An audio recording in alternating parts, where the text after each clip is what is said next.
Bismillahirrahmanirrahim. Assalamualaikum warahmatullahi wabarakatuh. Selamat sore semuanya. Salam sejahtera bagi kita semua. Om Swastiastu, Namo Buddhaya. Selamat datang kepada para peserta webinar edukasi autoimun di hari ke-32. Semoga kita semua dalam keadaan sehat, walafiat, dan semangat belajar terus ya. Baik, sebentar saya akan share screen.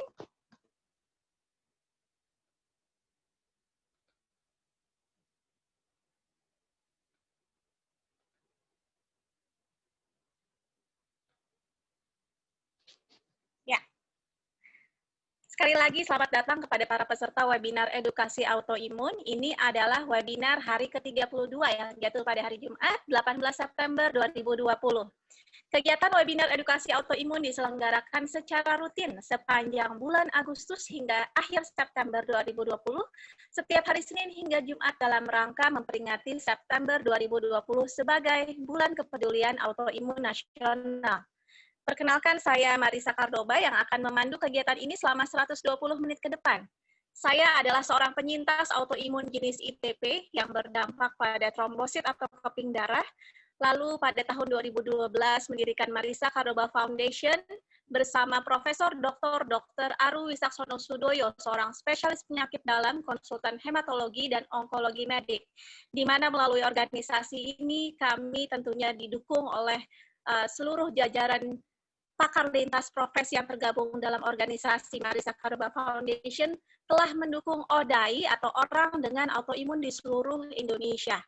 Saya juga ditunjuk oleh Kementerian Pemberdayaan Perempuan dan Perlindungan Anak Republik Indonesia sebagai Inspirator Nasional PUSPA untuk mendukung terwujudnya program unggulan 3 akhiri, yaitu yang pertama akhiri kekerasan pada perempuan, yang kedua akhiri kesenjangan akses ekonomi pada perempuan, dan yang ketiga akhiri perdagangan manusia. Hari ini kita akan berbincang-bincang santai seputar topik mengenal. Mohon maaf ada kesalahan dalam penulisan ya. Mengenal sejuta manfaat vanila hasil tanam petani Indonesia. Dimulai pada pukul 13 hingga pukul dari pukul 15 hingga pukul 17 waktu Indonesia Barat. 10 menit pertama saya akan membacakan agenda, tata tertib kegiatan, dan perkenalan organisasi, lalu akan ada diskusi santai bersama narasumber kita, Mbak Lydia Rinaldi, beliau adalah pendiri Ladam Invanila. Kemudian pastinya nanti ada sesi tanya jawab dan sharing, di mana Mbak Lydia juga akan berbagi loh teman-teman, giveaway yang sangat-sangat menarik, tentunya produk-produk Ladam Invanila yang sangat kita nantikan ya, bagi para ibu-ibu, terutama yang sering baking di dapur. Kemudian nanti Mbak Lydia juga akan menyampaikan pesan atau closing statement untuk kita semua, dan ditutup dengan foto bersama. Baik, untuk menjaga agar kegiatan ini berlangsung kondusif, maka saya akan membacakan tata tertib yang saya harapkan dapat kita sepakati bersama, yaitu yang pertama, peserta agar selalu memastikan bahwa fungsi mikrofon dan video dalam keadaan tidak aktif atau mute selama kegiatan berlangsung. Yang kedua, peserta dapat mengajukan pertanyaan sesuai topik dengan cara ketik di kolom chat dengan format nama, domisili, tagar tanya, lalu ketik pertanyaannya sepanjang acara berlangsung. Pertanyaan akan dijawab di sesi tanya jawab secara berurutan. Lalu yang ketiga, kegiatan akan berlangsung tepat waktu sehingga mohon maklum jika ada pertanyaan yang tidak terjawab nantinya. Namun diusahakan akan diberikan jawaban susulan dalam bentuk unggahan di Instagram autoimun.id. Yang keempat, host atau moderator akan mempertimbangkan untuk mengizinkan penggunaan mikrofon pada sesi tanya jawab sesuai dengan kebutuhan. Yang kelima, peserta agar memastikan bahwa fungsi video dalam keadaan aktif atau unmute pada saat sesi foto bersama nanti ya. Dan yang terakhir, peserta diizinkan untuk mengaktifkan fungsi mikrofon pada saat acara berakhir untuk mengucapkan terima kasih kepada narasumber. Baik, saya akan perkenalkan sedikit tentang Marisa Kardoba Foundation atau MCF. Adalah sebuah organisasi nirlaba berbadan hukum yang pembentukannya disahkan oleh negara pada tahun 2012. Organisasi ini didirikan sebagai wujud dukungan kepada orang dengan autoimun atau ODAI di seluruh Indonesia. Dalam menjalankan fungsinya, MCF senantiasa bersinergi dengan berbagai pemangku kepentingan atau stakeholders yang meliputi akademisi, dunia usaha, komunitas, media, dan tidak terkecuali pemerintah yang senantiasa mendukung melalui Kementerian Kesehatan Republik Indonesia dan juga Kementerian Pemberdayaan Perempuan dan Perlindungan Anak Republik Indonesia. Sebagian besar penyintas autoimun seperti kita ketahui adalah perempuan usia produktif. Sehingga pada 6 Agustus 2015 di Jakarta, Profesor Dr. Susana Yohana Yembise, selaku Menteri Pemberdayaan Perempuan dan Perlindungan Anak Republik Indonesia yang menjabat pada saat itu, memberikan perhatian serius dengan menetapkan September sebagai bulan kepedulian autoimun nasional. Dalam kesempatan tersebut, Menteri Pemberdayaan Perempuan dan Perlindungan Anak Republik Indonesia juga meresmikan program nasional Senyum Indonesiaku dengan 3 misi utama, yaitu yang pertama, membangun kesadaran masyarakat Indonesia tentang autoimun. Yang kedua, mendorong penerapan 5 dasar hidup sehat atau LDHS oleh keluarga Indonesia. Dan yang ketiga, tidak kalah penting tentunya adalah pemberdayaan ODAI atau orang dengan autoimun. Tidak hanya itu, Kementerian Pemberdayaan Perempuan dan Perlindungan Anak Republik Indonesia bersama Marisa Cordoba Foundation juga memberikan apresiasi kepada para penyintas dan pemerhati autoimun inspiratif melalui acara Idolane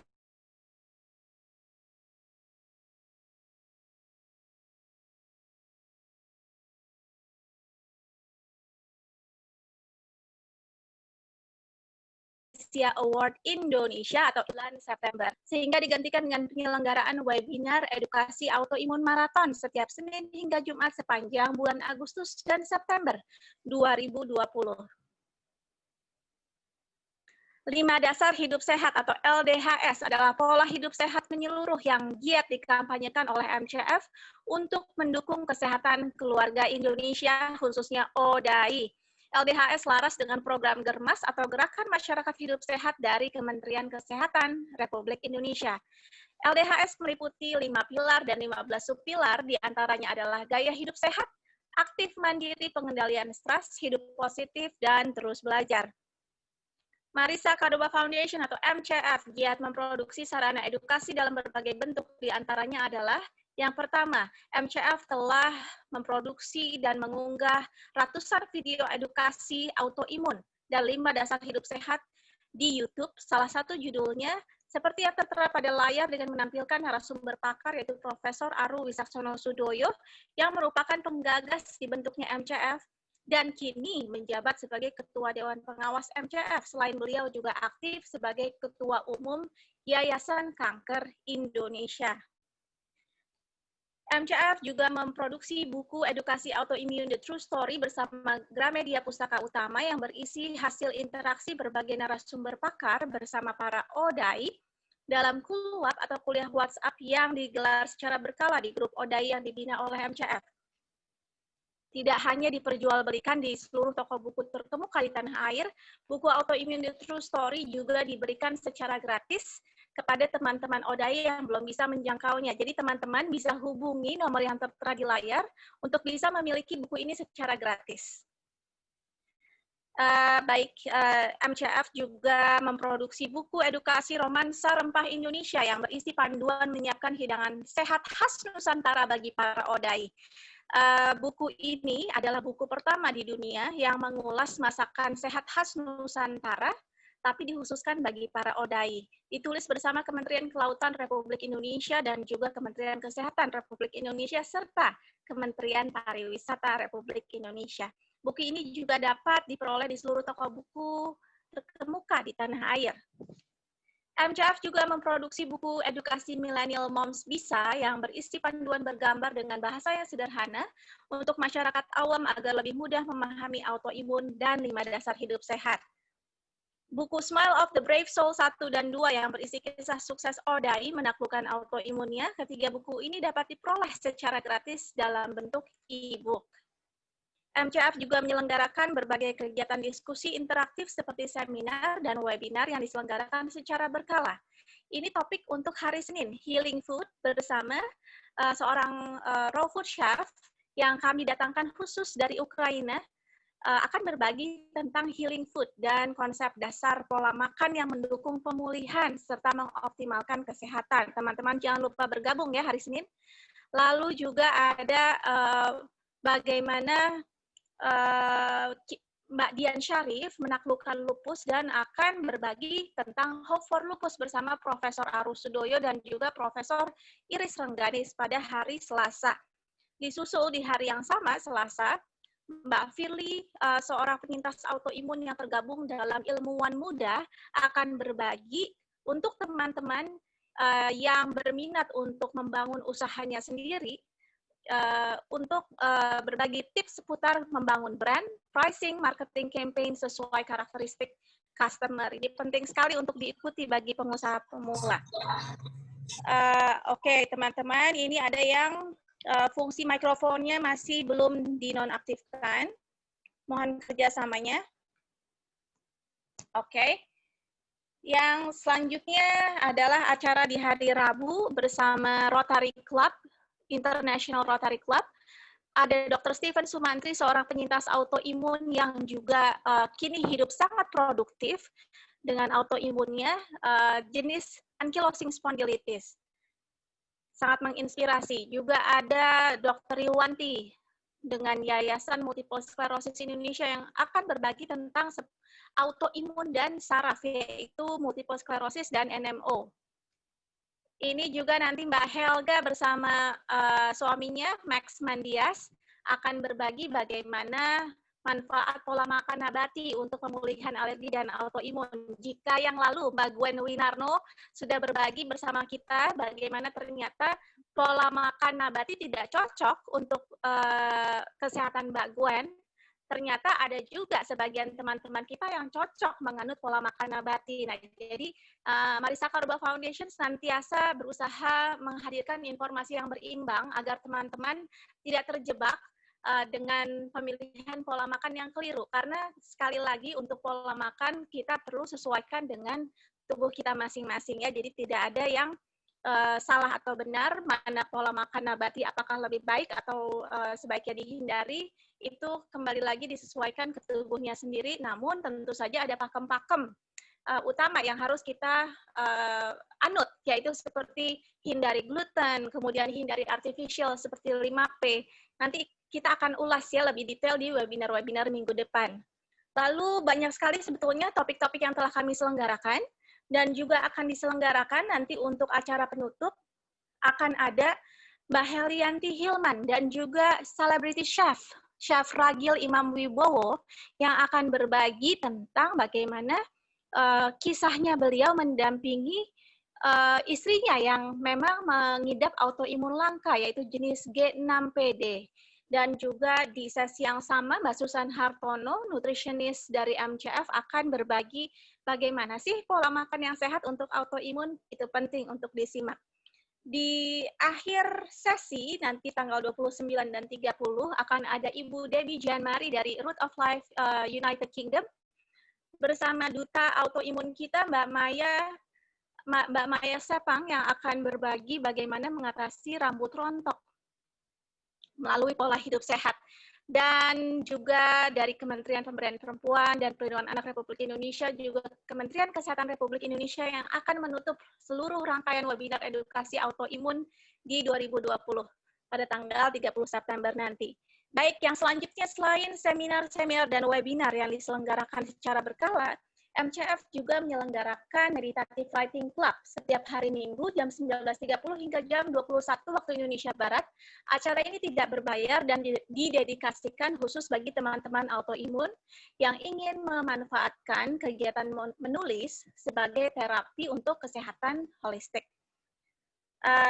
Juga setiap hari Sabtu ada kegiatan memasak sehat bersama saya.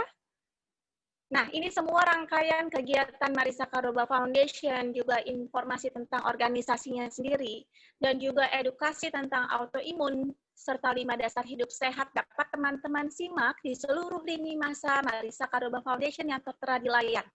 Ada call center, ada YouTube, ada website, Instagram, Facebook, email, dan juga aplikasi berbasis Android yang dapat diunduh dari handphone masing-masing dengan nama autoimun.id.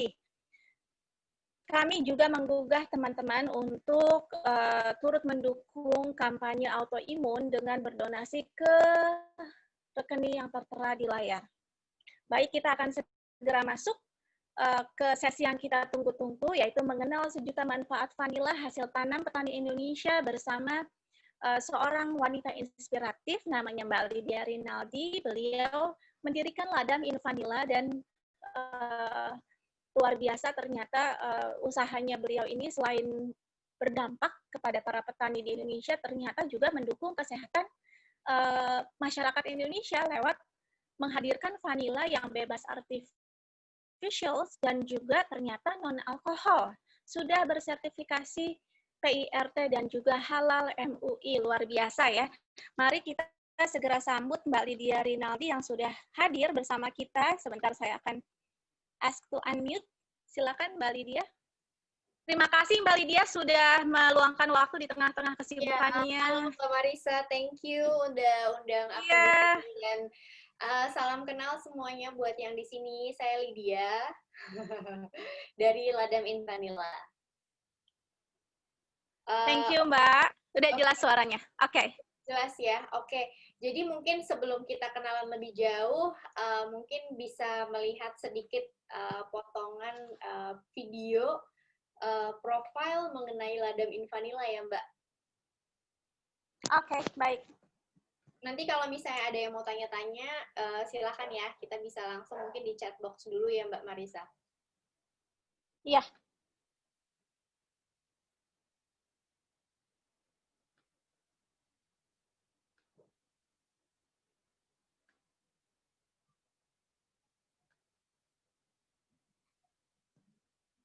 Suaranya nggak ada ya?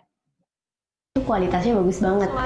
Gak banyak yang tahu bahwa Indonesia adalah salah satu pengelola di dunia.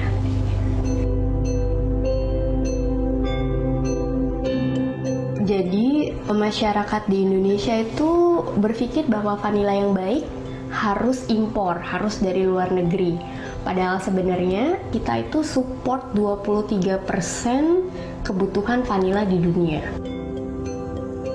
Hobi saya baking dan kebanyakan resep yang saya gunakan menggunakan vanilla extract. Di Indonesia ya, itu tuh susah banget cari vanilla extract. Kalaupun ada, itu pasti beralkohol dan kebetulan saya tidak konsum. Makanya saya sempat cari-cari nih, gimana ya cara bikin vanilla extract tapi tanpa alkohol. Dan saya pergi tuh ke supermarket, ada vanilla bean. Saya bikin eksperimen sendiri lah ya. Terus jadinya itu banyak banget. Dan karena banyak banget, saya sempat kasih-kasih ini ke beberapa kolega. Mereka pada suka dan beberapa juga nyaranin untuk coba untuk dijual. Itu sekitar tahun 2014.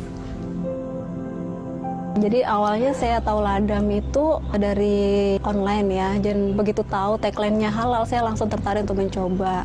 Nah, kebetulan saya kan punya usaha membuat kue ketogenic friendly ya kan. Kue ketogenic itu untuk orang yang berupaya untuk sehat, dan produk Ladam Vanila ini kan mereka tanpa zat tambahan apapun. Jadi saya yakin aja gitu kalau ngomong ke customer bahwa bahan-bahan yang saya pakai itu benar-benar berkualitas, sehat dan halal. Dari semenjak kuliah, Lydia sudah bisa ngelihat peluang bisnis. Dari awalnya dia hanya menjual vanila di Bali, sekarang dia bisa ngelihat peluang untuk menjual vanila secara online. Karena dengan menjual secara online, dia bisa dapat market yang lebih besar di luar Bali. Karena dia juga tahu banyak orang-orang yang hobinya sama dengan dia, yaitu baking. Karena dari awal saya memang ingin menjual produk ini secara online, marketplace yang pertama saya pikirin itu Tokopedia. Seiring berjalannya waktu, saya memutuskan untuk membuka toko di Tokopedia yang menjual Ladam Invanila. Impact dari bisnis online ini nggak cuman ke kita aja, tapi juga ke masyarakat luas. Mereka gampang untuk ngedapetin vanila, dan mereka bisa tahu juga bahwa vanila dari lokal itu juga bagus loh. Dan yang paling penting ini halal dan lebih sehat tentunya, karena ini bukan artificial but real vanilla. Buat saya rasanya luar biasa, senang banget. Ternyata hobi saya bahkan bisa dinikmati manfaatnya oleh orang lain.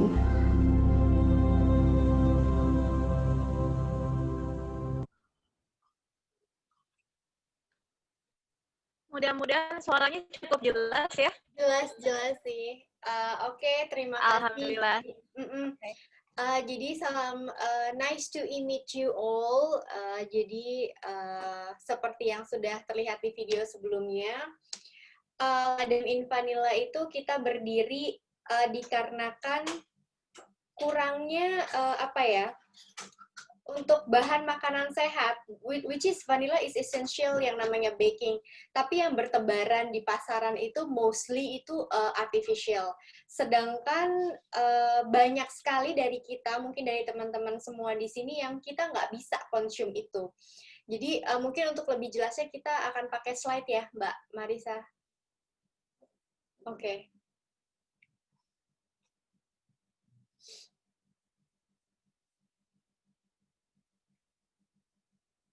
Oke.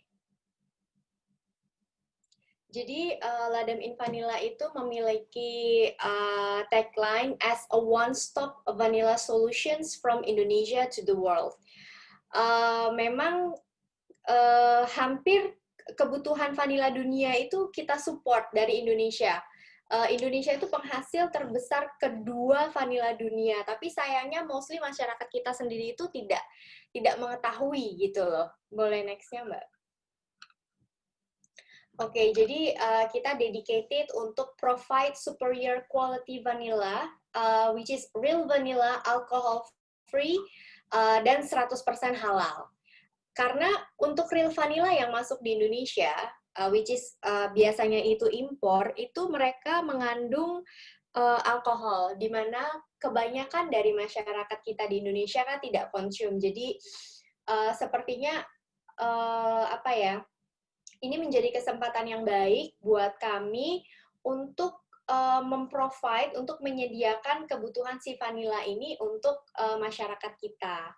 Jadi seperti yang kita tahu, 97% food industry mereka menggunakan vanilla essence, which is memang kalau secara harga memang cukup jauh ya. It's a cheap artificial substitute. Jadi itu di flavored with vanillin, which is vanillin tersebut derive-nya itu adalah dari paper pulp, by-product-nya dari bubur kertas. Dan bahkan ada juga yang dari arang, jadi by-product semua. So most of those vanilla milkshakes and cheesecakes yang kita makan itu sebenarnya is never been near real vanilla. Itu sangat jauh dari vanilla asli. Makanya memang kebanyakan masyarakat kita itu ekspektasinya kalau vanilla itu baunya seperti es krim, padahal enggak. Ice cream is sugar, milk, and cream, and vanilla.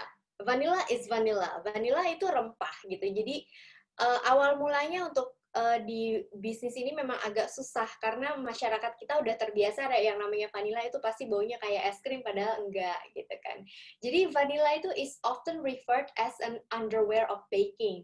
Jadi ini seperti invisible essential, sesuatu yang penting namun tidak terlihat. Jadi fungsi vanilla yang sebenarnya adalah untuk support, balancing, untuk mengikat bahan satu dengan yang lainnya itu untuk elevate agar terjadi keseimbangan dan keharmonisan gitu.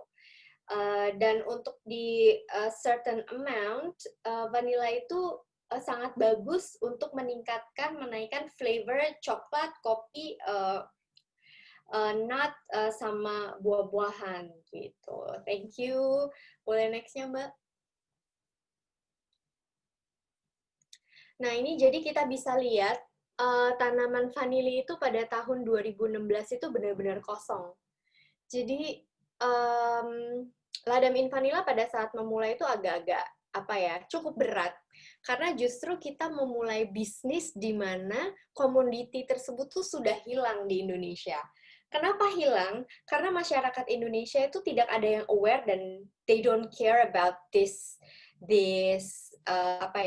hasil tanam, hasil kebun vanili itu orang-orang nggak pakai. Mostly tanaman vanila itu langsung diekspor, dan pada saat itu memang ekspor lesu, makanya banyak sekali petani yang langsung tebas itu semua vanili. Nah, dan ada di tahun 2015 akhir, itu Ladam in Vanilla kita approach direct langsung ke farmers untuk mengajak mereka untuk menanam kembali. Jadi bisa dibilang itu Ladam in Vanilla is reviving Indonesian vanilla yang sebelumnya tidak ada, itu sekarang alhamdulillah sudah menjadi ada, dan kita sangat concern dan sangat untuk ingredient yang kita gunakan tuh kita pastikan itu bebas artificial dan alcoholic free, dan sebisa mungkin semuanya itu kita local. Bahkan untuk pengerjaannya sendiri, untuk produksinya sendiri, kita juga mengajak our neighbor. Dan untuk petani yang tadinya kita hanya punya satu partner, sekarang sudah ada sekitar 10 mitra petani yang tersebar di seluruh Indonesia. Jadi kita cukup happy dengan keberadaan kita, sudah mulai banyak yang menanam kembali, dan berarti itu secara ekonomi mereka juga bisa memperbaiki keadaannya. Gitu. Boleh next. Oke, visi kita itu Ladam in Vanilla strives to be the leading vanilla provider in our homeland in Indonesia and the world. Jadi kita pengen vanilla itu nggak cuma dikenal di luar gitu, tapi juga di negeri kita sendiri. Karena alangkah sayangnya, jujur aja jualan di luar tuh lebih gampang daripada di Indonesia. Karena di Indonesia mereka lebih prefer yang lebih cheaper, terus yang artificial dengan aroma yang lebih menohok gitu. Sedangkan yang namanya real vanilla itu aromanya itu sebenarnya mild, dan itu lebih ke fungsinya kan. Jadi banyak sekali sebenarnya health benefit yang terdapat di dalam vanilla, seperti anti acne, anti aging, bahkan bisa untuk weight loss juga. Terus untuk anti inflammatory, itu banyak sekali kandungan. Ada sekitar 250 senyawa yang di dalam biji vanili yang sangat baik untuk kesehatan kita. Untuk misinya sendiri itu kita ingin menyediakan added value to Indonesian vanilla by creating a beneficial variant to the customer with a sustainable and fair trade system with local farmers. Buat kita farmers itu benar-benar our bond gitu. Because kalau nggak ada mereka, ya nggak mungkin ada kita. Jadi bonding dengan farmers itu juga sangat kita jaga. Dan kita juga ingin menciptakan suatu varian untuk added value, karena mostly vanilla itu kan komoditi. Ketika dikirim keluar, sebelum-sebelumnya itu benar-benar bahan mentah dikirim keluar, diproduce di luar negeri, balik lagi ke negara kita, dan dijual dengan harga yang lebih mahal, dengan bentuk ekstrak, vanilla bean paste, dan seterusnya. Jadi misi kita itu, kita kalau mau ekspor, kita paling nggak harus naik kelas. Tidak hanya berupa raw material, tapi juga sudah ada added value-nya. Gitu. Nah, ini bisa dilihat pada tahun 2000, ini bisa dilihat ya, ini 2018, last year ya, 2019 berarti. Itu Indonesia itu di nomor 2, Madagaskar tuh di nomor 1. 2017 Indonesia kita sempat menjadi ranking 1 ya. Pada saat itu kebetulan Madagaskar memang gagal panen. Jadi it's sad bahwa orang Indonesia sendiri pasti nggak tahu kalau ternyata vanilla itu ternyata dari Indonesia loh. Gitu. Jadi banyak juga vanilla bean yang kita ekspor keluar, mereka packaging yang cantik, terus balik lagi ke negara kita, dan dengan bangganya itu mereka, oh I got Madagascar vanilla, which actually it's Indonesian vanilla. Jadi orang-orang tuh suka menyebutnya Madagaskar karena itu sebenarnya nama varietas. Jadi karena memang Madagaskar itu banyak sekali awal mulanya vanilla lah ya, walaupun awalnya sebenarnya dari Meksiko. Jadi orang-orang taunya vanilla itu pasti berasal dari Madagaskar. Makanya jenis vanilla itu ada 2, Tahitian sama Planifonia. Planifonia ini mereka suka sebutnya Madagaskar.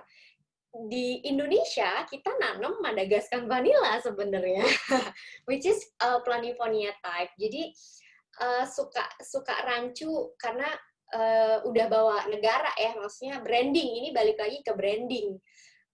Kalau kita menyebutkan Indonesian vanilla mungkin orang masih bingung gitu.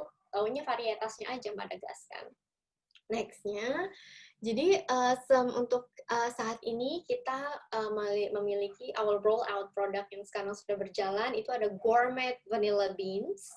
Jadi ini benar-benar hand selected, yang namanya vanilla itu tidak bisa diproduksi dengan mesin.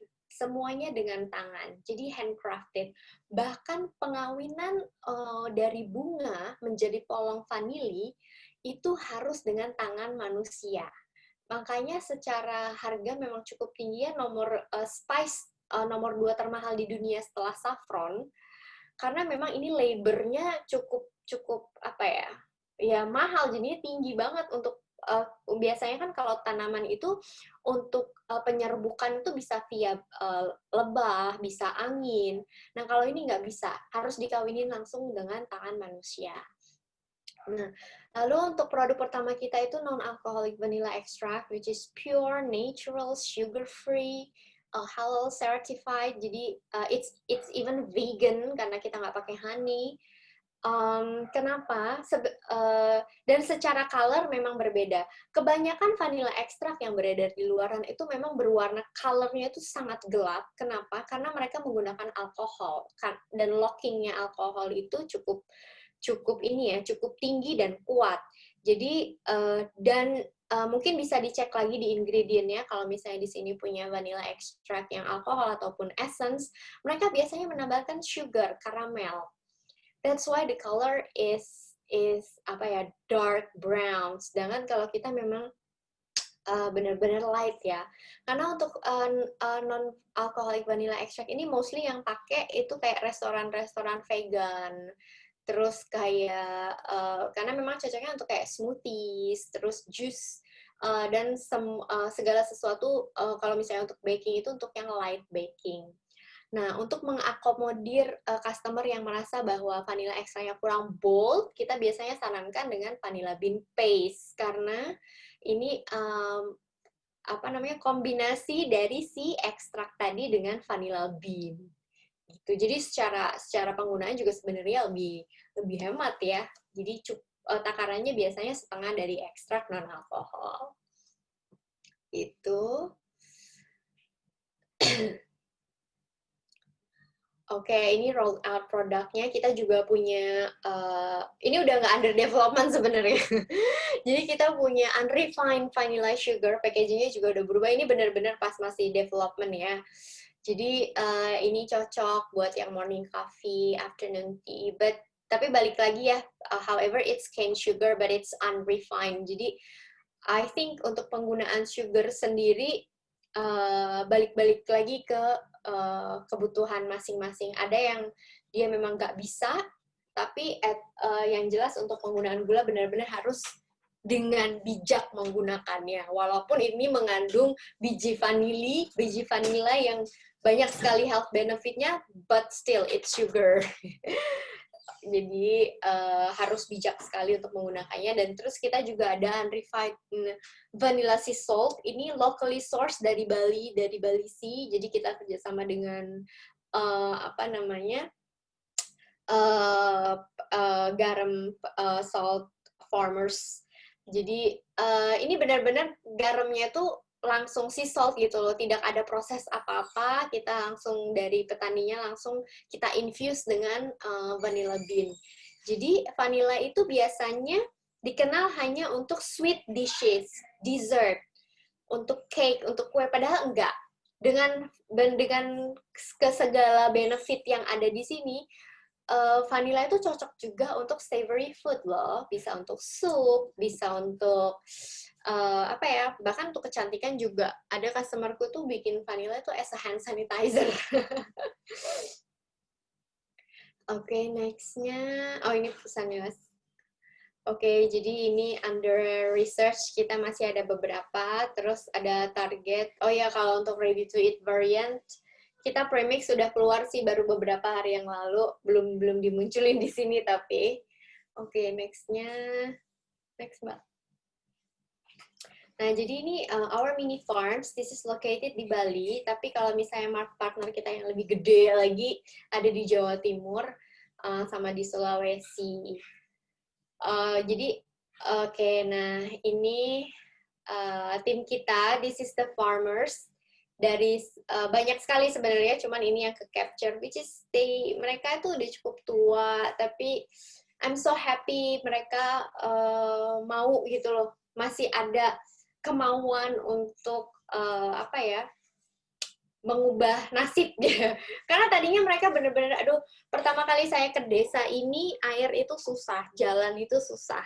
Cuman sekarang alhamdulillah dengan adanya Ladamin Vanilla, mereka juga happy ya karena ada kerjaan. Terus ini tim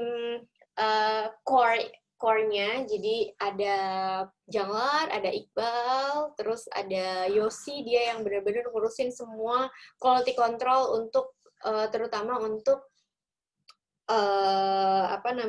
certification untuk halal, terus untuk PIRT, semuanya itu kan dokumen-dokumen, jadi sudah ada bagiannya masing-masing. Oke, terima kasih. Oke, jadi so far itu mungkin kalau misalnya ada yang ditanyakan, boleh silahkan. Saya kembalikan ke Mbak Marisa.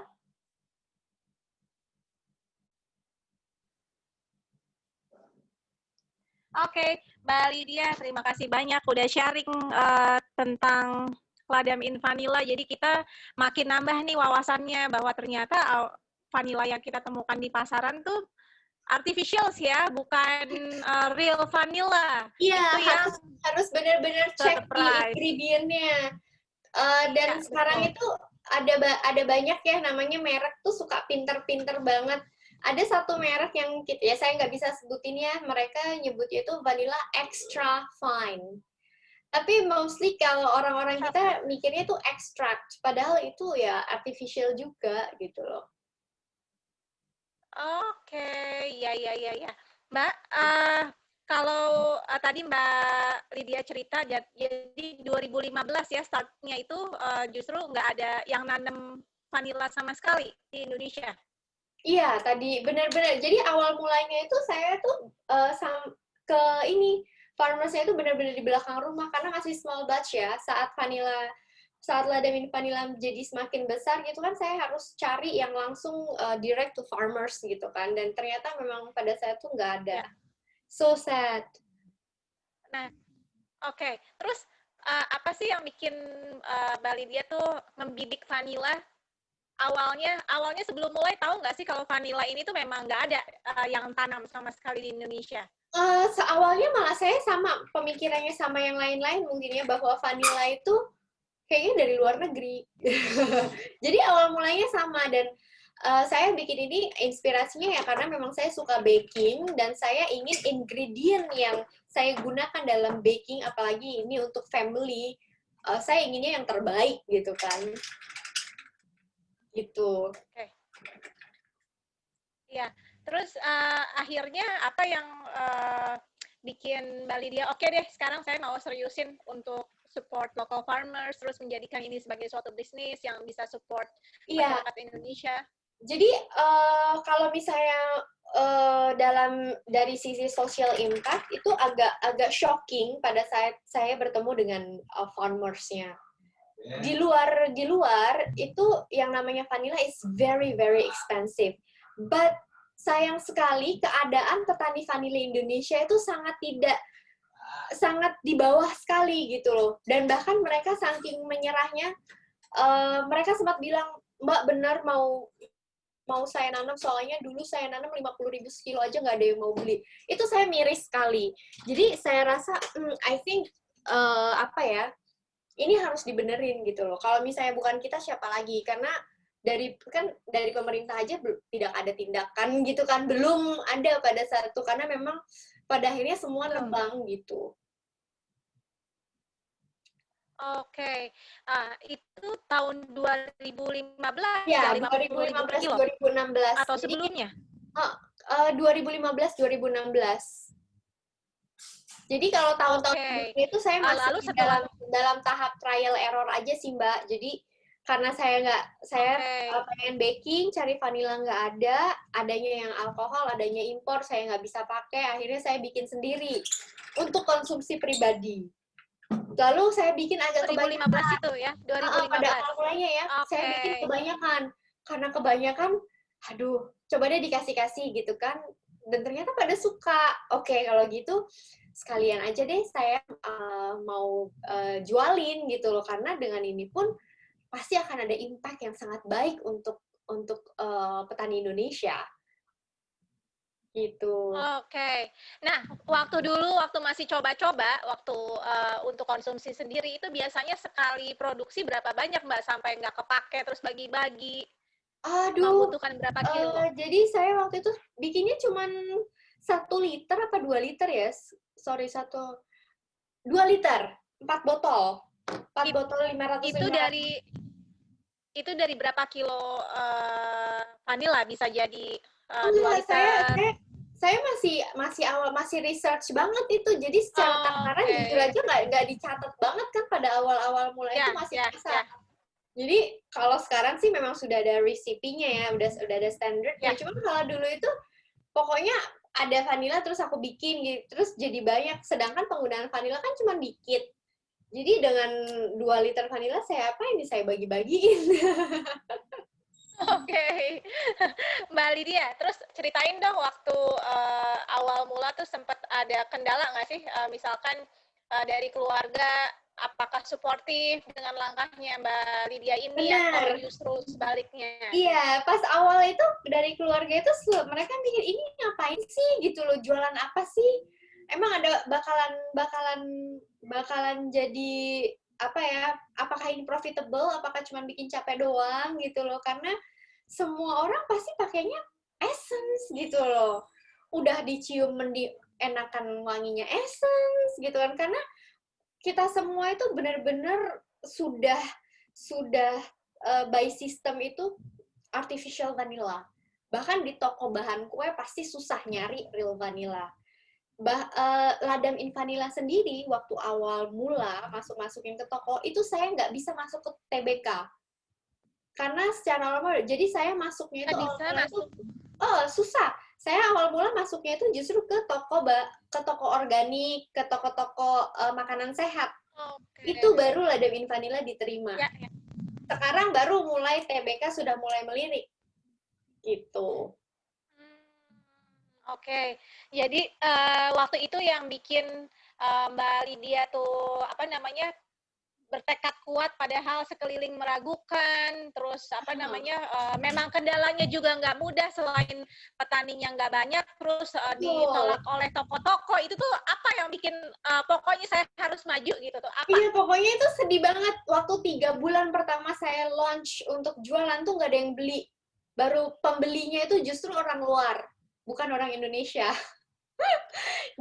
Orang luar dari yang domisili di luar negeri atau orang luar yang memang domisili di sini? Oke. Di luar. Jadi kita langsung kirim keluar dan itu pas baru pertama kali jualan ada yang beli dan langsung auto harus bisa belajar cara ekspor gitu kan, walaupun dengan jumlah yang sedikit. Cuman ya berarti memang lebih mudah kirim jualan keluar karena produk kita itu sangat highly appreciate gitu loh kalau di luar.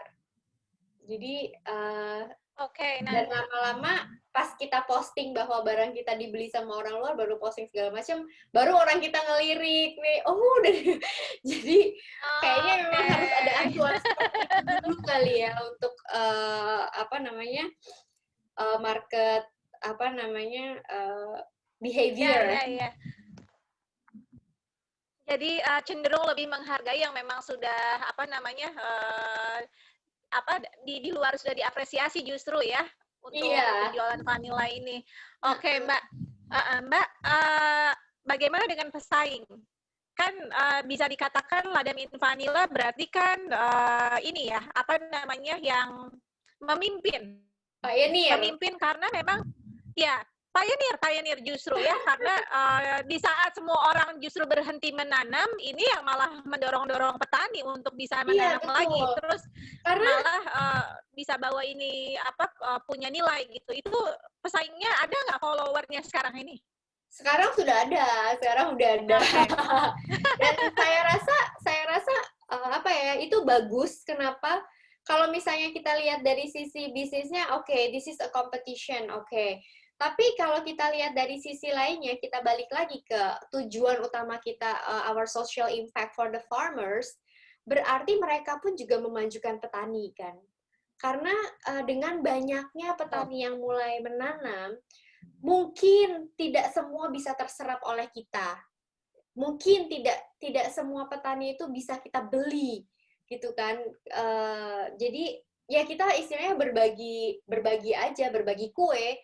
Dan saya rasa itu normal ya, karena itu artinya pertanian vanila di Indonesia dan itu sudah mulai berkembang dengan sangat baik apabila sudah mulai banyak gitu kan. Halo Mbak Marisa. Ya, Mbak, apa namanya? Ini kayaknya ada pertanyaan nih di chat box, Mbak.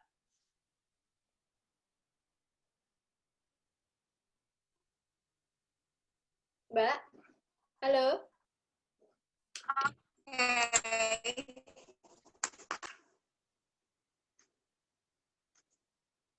Ya, halo. Kedengeran nggak, Mbak? Iya, aku dengar, tapi Mbak Marisanya nge-freeze ya? Oh, iya. Oke, udah. Ini ada pertanyaan pertama dari... Ada pertanyaan pertama dari Mbak Brenda. Mengapa vanila ekstrak yang ada di pasaran yang kita ketahui dahulu itu warnanya putih? Ya mungkin yang serbuk itu ya biasanya warnanya putih kan ya Mbak? Padahal aslinya dark. Apakah mereka memakai bleach dan apakah Lada menjual vanilla bean pods? Oke. Silakan Mbak Lydia. Mana sih pertanyaannya Mbak? Ada nih di kolom chat dari Mbak Brenda nih paling pertama kayaknya. Adanya bagus ya? Dari Brenda. Dari Brenda, oke, di Jakarta ya. Mengapa? Iya. Oke, jadi vanila ekstrak, vanila bubuk yang beredar di pasaran itu bukan vanila.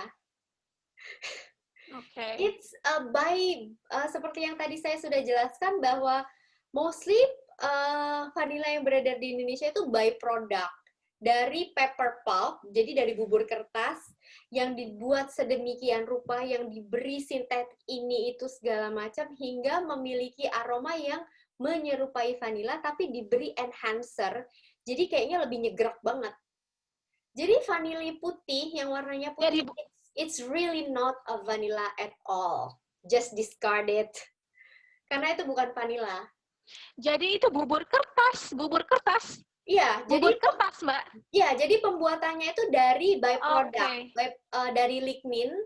Jadi dari bubur kertas, ada dari arang. Jadi arang itu kayak sisa-sisa arang yang warnanya tuh kayak putih-putih gitu, terus disuntik bukan disuntik ya, mungkin secara secara teknologi itu dibuat sesuatu yang baru gitu loh.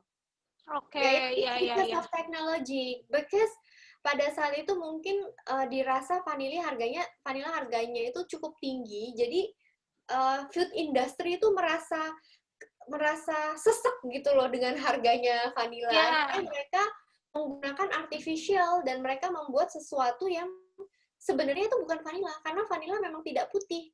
Iya, dan ternyata kalau kita konsumsi dalam jangka panjang juga pastinya namanya juga artificial ya dan sintetis lagi ya, akan berdampak lagi kan. Ya dampaknya sekarang ini. Karena memang pada awal mulanya dahulu kala kita mungkin tidak menggunakan bahan tambahan pangan. Kalaupun ada mereka menggunakan real vanilla. Jadi efek sakit, efek enggak ininya itu kayaknya memang mostly dirasakan sama generasi sekarang, ya nggak, Mbak? Iya, iya, benar-benar. Makanya kan sekarang karena kita terbiasa pola makan instan, terus kita nggak perhatikan ingredients-nya, apakah artificial, Betul. sintetis, atau alami, ya sekarang makin banyak keluhan-keluhan kesehatan, nggak cuma autoimun ya, pada kan Betul. kanker dan lain-lain deh, Iya. pokoknya meningkat. Oke, kita bacakan pertanyaan berikutnya yang tadi pertama dari Mbak Reta ya. Seberapa Yang di efektif atas. manfaat Ya, seberapa efektif manfaat mengonsumsi vanila bagi penderita autoimun? Oke, lalu bagaimana cara mengolah vanila untuk membuat yogurt dan meminimalkan risiko bagi penderita autoimun? Oke, Mbak, kalau untuk pertanyaan yang pertama, mungkin nanti itu akan lebih cocok bila diulas atau ditanyakan pada sesinya hari Senin yang akan datang, jadi bukan hari Senin minggu depan, karena nanti ada Ibu Susan Hartono, seorang ahli gizi dan juga kesehatan holistik ya, itu memang mengulas seputar manfaat pola makan sehat. Nah, itu bisa ditanyakan di sana. Tapi secara umum sih yang paling terkait dengan isu autoimun, karena autoimun itu peradangan, dan ternyata vanila punya fungsi anti-inflamatori ya, Mbak Lydia ya. Sangat tinggi Ya. sekali, dan itu banyak sekali referensinya, mungkin bisa cari di Google, tapi harus dicek dulu source-nya. Tapi yang jelas memang sebentar ini saya buka ya, sambil buka, itu memang vanila secara kesehatan itu memiliki efek anti-inflammatory yang sangat tinggi, dan itu untuk menurunkan case untuk cancer dan untuk kesehatan otak. Nah, tapi untuk lebih jelasnya tuh pasti ada yang lebih berkompeten, mungkin di hari Senin ya, bisa lagi.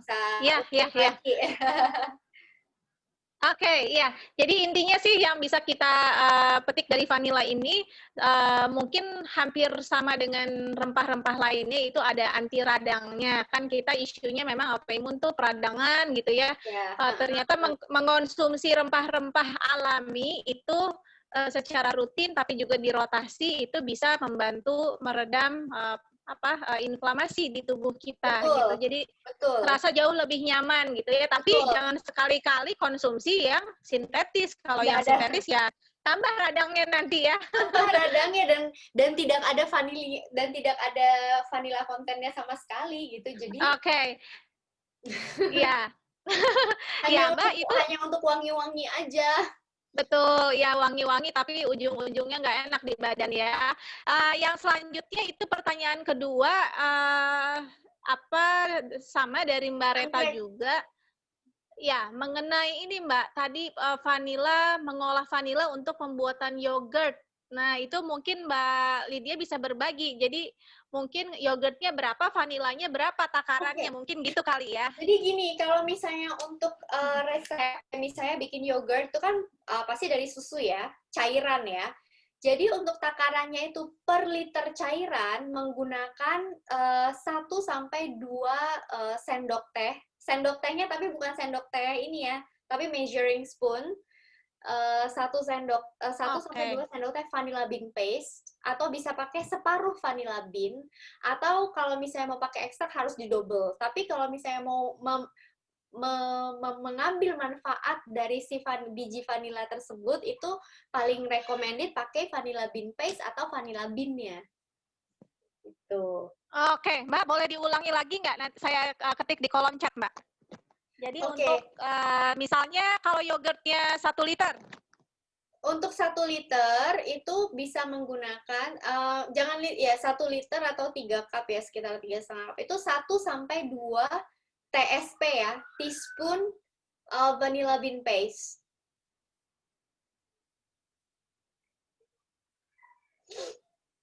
Atau bisa pakai 1 whole bean sih. Gitu.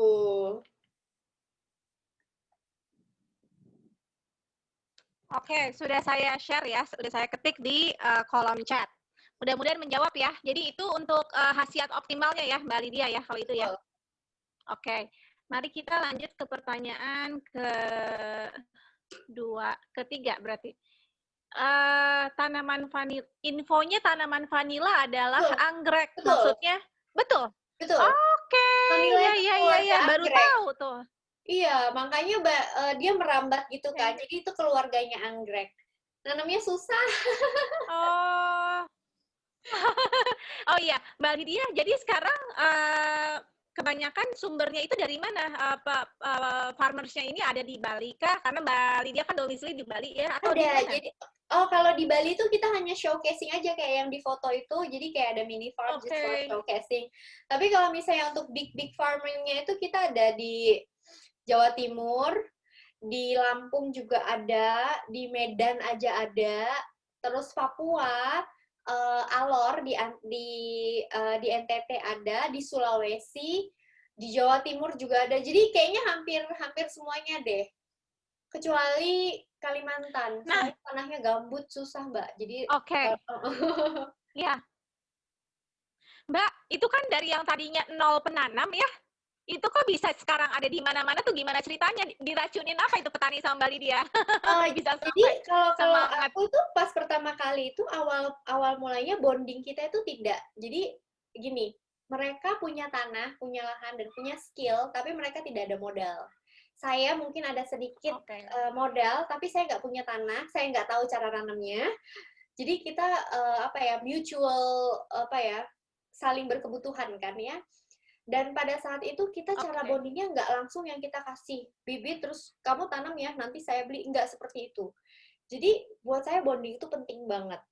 So pas saat lihat kondisi desanya tuh jujur saya nangis, maksudnya sedih banget gitu loh, miris. Jadi kita perbaiki dulu sistem infrastrukturnya secara desanya, airnya gimana, terus untuk akses dari desa ke kebunnya itu seperti apa. Tadinya itu saya kalau jalan ke sana tuh bisa 3 jam naik, which is tuh nggak efektif dan tidak Ini efisien. yang di mana nih? Ini yang di mana, Di Mbak? Jawa Timur, pertama kali ya, Farmers Oh, yang di Jawa Mitra Timur. pertama ya. Oke. Jadi kita benerin dulu jalannya, terus akhirnya mereka kan happy ya, jadi kita care ke mereka itu nggak hanya serta-merta kita butuh mereka karena mereka harus nanam, tapi ini udah kayak keluarga sendiri aja gitu, Mbak. Terus mungkin dari situ udah banyak yang sudah yang namanya farmers tuh nggak mungkin sama lah kayak kita dari mulut ke mulut juga akhirnya pada mulai nanam banyak gitu loh, Mbak. Jadi udah kesana-sana dan sampai di titik yang petaninya yang ke kita gitu loh. Kalau dulu kita yang naik turun gunung nyariin petani, sekarang mereka bisa cari kita. Jadi kalau misalnya ada yang kenal atau butuh support atau apa bisa infoin ke mereka untuk coba aja ke Ladamin Vanilla, mungkin kita bisa membantu dengan membeli hasil tani mereka. Ya. Terus kok dari Jawa Timur bisa ada di Medan, bisa ada di Lampung, Alor, dan lain-lain, itu gimana ceritanya? Karena memang pada saat itu zaman dulunya memang daerah tersebut sebelumnya menanam.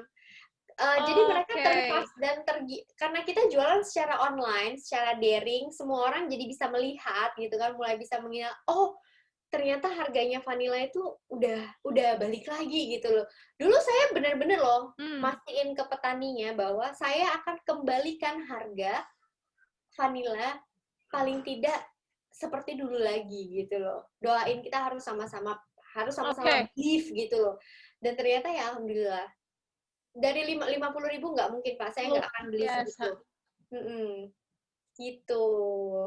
Sekarang dibeli dengan berapa per kilo? Sekarang itu tergantung mau beli kering atau mau beli basah. Kalau untuk harga jualnya sendiri sekarang tuh sudah normal sih di harga 4 sampai 5 juta. Dulu awal-awal itu ya, saya sempat saya jual vanila itu dari 750.000 per kilo. Karena awal mulanya aja murah banget kan. Akhirnya saya bilang sama petani, Mas, sekarang alhamdulillah sudah naik, tapi pelan-pelan akan kita naikkan lagi, Mbak. Topnya itu pada saat saya jual sekitar 10-11 juta per kilo. Dan itu petani langsung yang wow. Dan itu memang udah terlalu tinggi sih. Jadi akhirnya kita pelan-pelan menyesuaikan dengan harga dunia. Karena kan ini komoditi yang global. Jadi ya pada saat itu memang Oke. kebetulan harga di global emang tinggi banget sih gitu. Luar biasa ya perjuangan Mbak Lydia, dari harga 50.000 per kilo bisa mensupport para petani sampai ke harga 12 juta per kilo. Itu perjuangannya pasti nggak mudah banget ya. Tapi Apalagi itu emang harganya udah itu cukup bombastis ya, karena pada saat Oke. itu yang nanam cuma satu desa, yang mau Ya. permintaan ekspor keluar tuh banyak ternyata. Mereka shock, oh Indonesia Ya. udah nanam lagi gitu loh. Jadi tidak terpenuhi dan mereka berani bayar mahal. Jadi Apa rasanya Mbak? Begitu sampai di titik di itu mana happy banget sih, maksudnya petani itu langsung yang happy banget. Jadi setiap ada customer atau apa tuh saya selalu sharing gitu. Mereka kan tadinya nggak punya handphone, terus akhirnya kita kalau misalnya ada customer kita share, kita WhatsAppin gitu kan, dan oh ternyata vanilla yang saya tanam itu dipakai ya Mbak, ya iyalah. Iya. Sekarang sih Aduh, harganya seneng udah banget pasti ya. sekitar 3 sampai 4 jutaan. Jadi sudah back to normal. Ya itu karena permintaan banyak tapi barangnya sedikit, harganya pasti tinggi. Kalau sekarang kan Oke. barangnya sudah stabil, jadi harganya juga ngikut gitu. Iya, dan sekarang malah produk-produknya Mbak Lydia ini dari Ladam Vanilla nggak hanya ada di toko organik ya, tapi sudah ada di toko bahan kue yang umum ya Mbak ya? Sudah mulai. Sudah mulai. Luar biasa ini perjuangannya. Itu artinya untuk home baker dan ibu-ibu yang di rumah juga sudah mulai concern dengan ingredient, terutama pas COVID ini Mbak. Wow. Oke, iya. Langsung Terima kasih nih sudah diingatkan. Terima kasih sudah diingatkan. Jadi teman-teman yang bergabung di sesi hari ini, kenapa saya mengundang Mbak Lydia dengan Ladam Vanillanya, karena banyak sekali dari kita kan yang akhirnya harus berkarya dari rumah ya. Lalu ibu-ibu sekarang hampir semua masak sendiri, terus udah gitu mendadak jadi baker ya, harus manggang dan lain sebagainya. Biasanya selalu tuh bertanyanya apa ya bahan-bahan yang aman dan lain sebagainya, termasuk vanilanya carinya di mana ya? Pasti selalu yang saya rekomendasikan adalah vanilanya Mbak Lydia ini, Ladam Vanilla, karena yang saya tahu dan saya memang sudah pemakai, rasanya itu benar-benar pure karena memang pure dari vanilla ya, nggak ada pakai yang lain-lain, sintetis ya, apalagi artificial. Ini dan yang luar biasa lagi adalah tidak pakai alkohol, sudah bersertifikasi halal MUI dan juga PIRT ya, apalagi sudah dikenal juga di dunia internasional. Sekarang ini mau ekspor ke negara mana aja Mbak?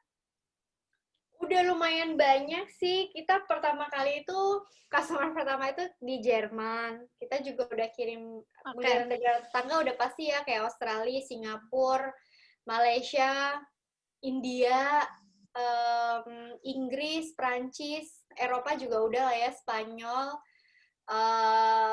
Arab, udah pasti karena kita provide halal, jadi they love it so much. Mereka kalau belanja itu luar biasa hilaf kayaknya. Terus, iya, kita juga ke Hawaii juga udah banyak sih Mbak, udah banyak banget. Oh iya, oke. Iya. Mbak, boleh nggak berbagi, itu omsetnya berapa per bulan Mbak untuk menjual vanilla ini? Kira-kira. Kalau misalnya ini omsetnya itu aku harus lihat angka ya. Kalau angka itu sama suamiku ya. Sekitar 300-500-an lah omsetnya. 500 juta loh, yang bayar juta ya? Luar biasa. Dari yang dulunya waktu pertama mulai pernah di berapa? Waktu pertama mulai berapa omsetnya? 50.000 tuh. Dari 50.000 ibu-ibu nih dengerin ya. Ini langsung dari Mbak Lydianya. 50.000 ke 500 juta. Terus kondisinya adalah dulu belum ada yang nanam sama sekali atau sudah pada tiarap, sebelumnya pernah nanam. dari 50.000 ke 500 juta, dan itu ternyata tidak mustahil. Dalam waktu berapa lama Mbak Lydia? Itu perjuangannya dari 2015 ya?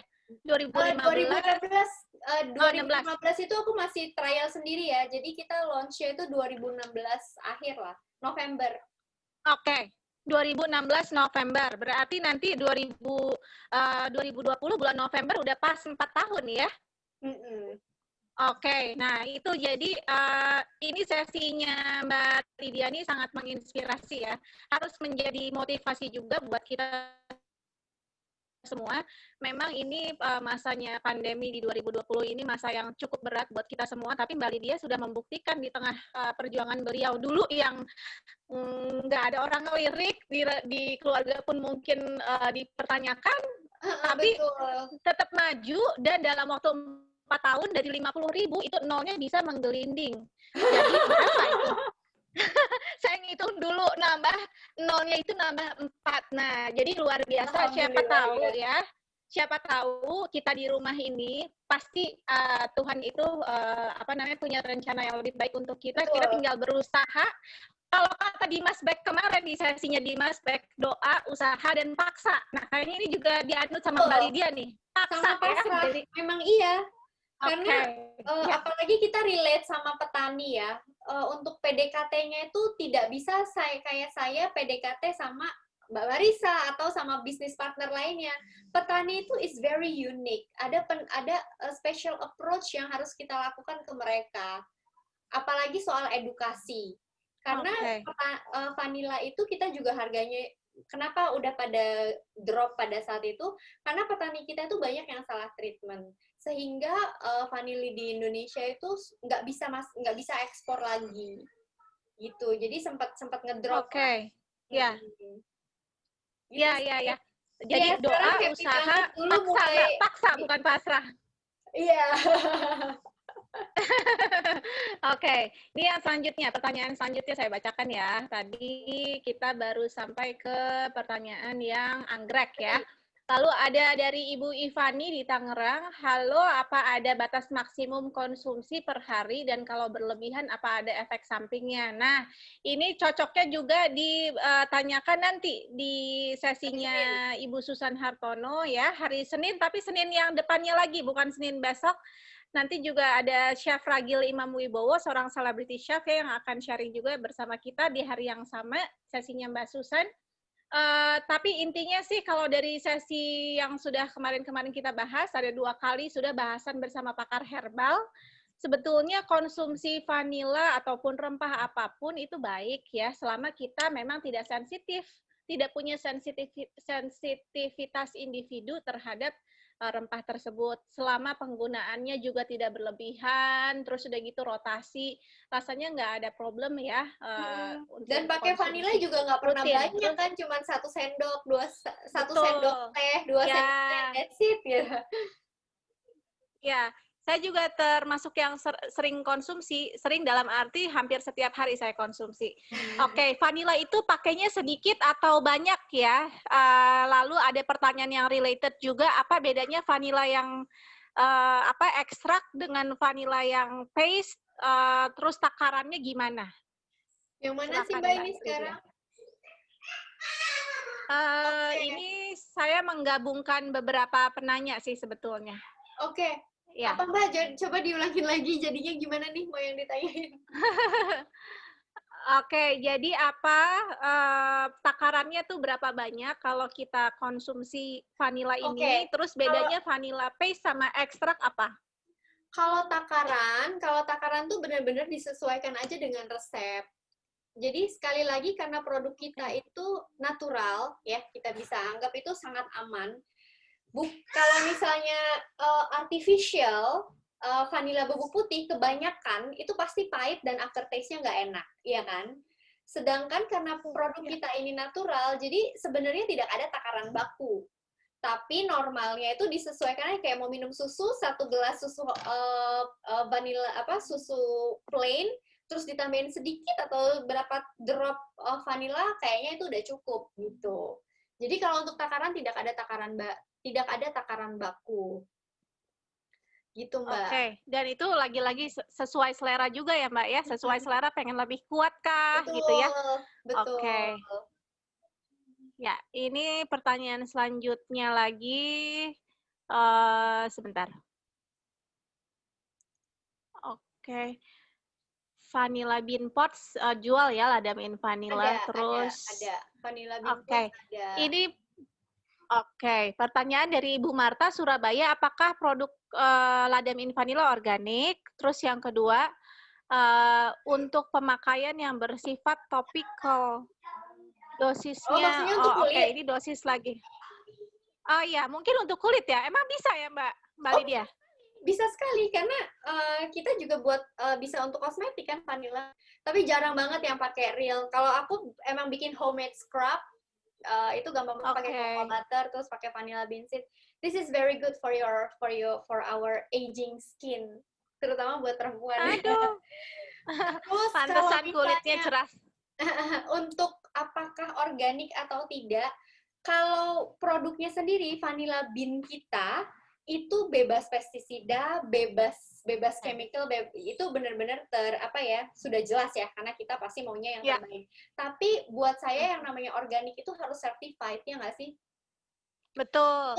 Ya. Untuk sementara ini kita memang belum ada sertifikat organik. Tapi kita pastikan bahwa produk yang kita gunakan itu bebas pestisida dan kemarin itu mungkin kita bahas komunitas organik Indonesia ya. Jadi kalau ada vanilla itu kita sudah terkurasi sebagai white flower label. Jadi jual. Gitu. Ya, jadi ini untuk informasi teman-teman juga, memang kan Marisa Karuba Foundation selalu mendorong atau memotivasi teman-teman mengkonsumsi produk-produk yang organik. Tapi untuk sampai suatu produk dilabeli dengan kalimat atau kata organik, itu perlu ada sertifikasi pendukungnya atau sertifikat atau dokumen pendukung. Nah, untuk proses sampai ke tahap itu perlu biaya yang besar. Jadi $45.000. Ya. Jadi banyak sekali teman-teman petani kita yang belum sampai ke tahap untuk mensertifikasikan, tapi sudah menerapkan pemeliharaan secara organik. Nah, ini yang dilakukan oleh Mbak Lydia. Betul. Rasanya selama kita memang kan kalau kita membeli produk itu paling utama kita harus kenal kita belanja di siapa ya. Dan betul. Kita tahu sekali memang proses penanamannya bebas pestisida dan lain sebagainya, itu sudah cukup sih sebetulnya.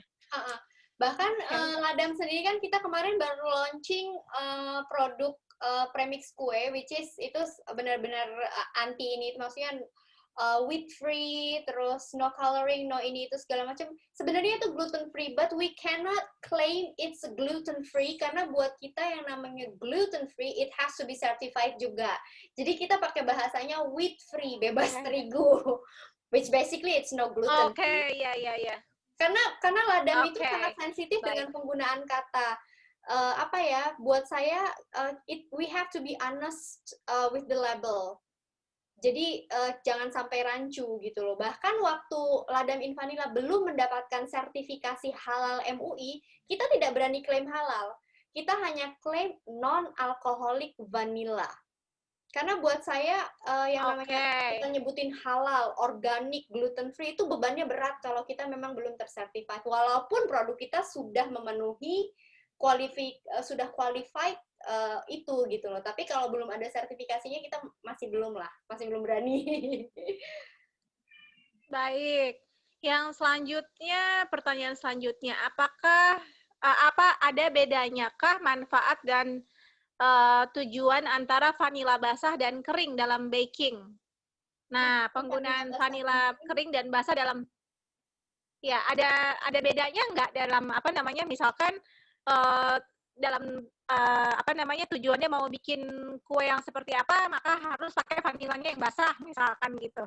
Vanila atau basah. Harus pakainya vanila yang kering gitu. Maksudnya vanila basah, vanila kering gimana Mbak? Maksudnya vanila bean paste sama vanila pot kali ya? Iya, sepertinya seperti itu. Oke, maksudnya. jadi sebenarnya bisa di aplikasinya itu bisa sama saja. Misalnya bikin sup, Oke. mau bikin pakai vanilla bean paste juga bisa. Jadi vanilla itu sangat unik. Kita bahkan bisa menjadikan vanilla itu sebagai sugar substitute. Karena mereka punya rasa natural yang manis, sweet flavor.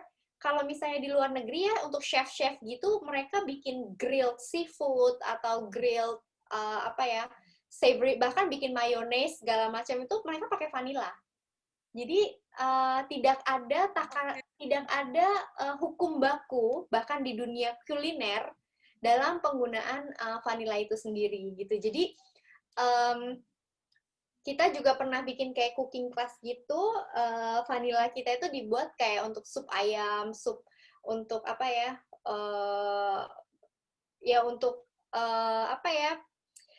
untuk menghangatkan segala macam itu juga bisa. Bikin golden latte untuk sesuatu yang manis itu juga bisa. Dan tidak hanya kalau ada vanilla bean paste pakai yang paste, kalau punya pot pakai yang pot. Jadi bebas aja. Ya, jadi informasi juga nih buat yang ikut sesi ini, Ladam in Vanilla di halaman Instagramnya punya banyak resep ya, Mbak ya? Banyak, boleh dicek ya kalau ada yang ikut. Oke, ya. Jadi Mbak Lydia juga berbagi nih di halaman Instagram Ladam in Vanilla resep-resep yang teman-teman bisa ikutin. Tapi mungkin kan karena itu untuk umum, jadi tidak semuanya pakai bahan-bahan yang gluten free ya, Mbak ya? Iya, betul. Jadi harus diperhatiin lagi. Tapi mostly saya suka selang-seling kok. Jadi kadang yang for everyone, terus saya juga sering banget sharing untuk vegan recipe, gluten free recipe, karena saya sendiri lebih prefer untuk konsumsi makanan yang sehat gitu loh, untuk saya sendiri gitu. Oke, yang selanjutnya kita ke pertanyaan lagi sebentar. Bagaimana membedakan vanilla yang asli ya dengan yang essence? Ya. Caranya adalah melihat komposisinya, ingredient. Karena that's the easiest one. Coba dilihat, mungkin sekarang pada ke pantry, ambil vanilanya, coba dilihat komposisinya apa. Kalau misalnya essence itu sudah pasti isinya udah chemical yang bikin sakit kepala deh kalau aku baca. Dan itu bahkan ada pewarna, ada karamel sintetik, ada water, alkohol, segala macam. Itu emang penting banget untuk melihat ingredient. Kalaupun kan vanilla itu banyak juga yang dijual dengan repack ya, Mbak. Jadi di repack jadi kemasan yang kecil-kecil. Nah, itu juga harus kita sebagai customer tuh harus kritis. Kita harus tanya sama penjualnya, ini ingredientnya apa? Karena saya belinya repack gitu kan. Dan customer berhak kok untuk tahu. Jangan hanya itu vanilla gitu kan. Jadi dan biasanya vanilla essence itu punya aroma yang cukup intens, sangat kenceng, bikin sakit kepala. Kalau saya pribadi ya, itu bikin sakit kepala. Dan kalau misalnya kita buat dengan itu, pasti aftertaste-nya nggak enak. Jadi aku kan jarang jajan juga. Kalau misalnya beli kue, itu preferable tuh memang lebih kayak ke artisan. Karena kalau kayak toko kue konvensional itu pasti udah ketara banget kok kalau itu pakai artificial ingredient. Oke, ya. Terima kasih Mbak Lydia. Ini juga ada pertanyaan mengenai pelarutnya kalau nggak pakai alkohol, terus pakai apa dong Mbak Lydia? Kita pakai solup vegetable glycerin. Jadi pelarutnya itu pakai pelarut nabati, which is ini juga sudah kita ngambil yang certified ya. Kita juga import, itu tidak ada masalah untuk kesehatan. Dan karena kita juga kemarin ada rekomendasi dari harus sebut lagi KOI, jadi ada bahan-bahan yang memang diloloskan gitu.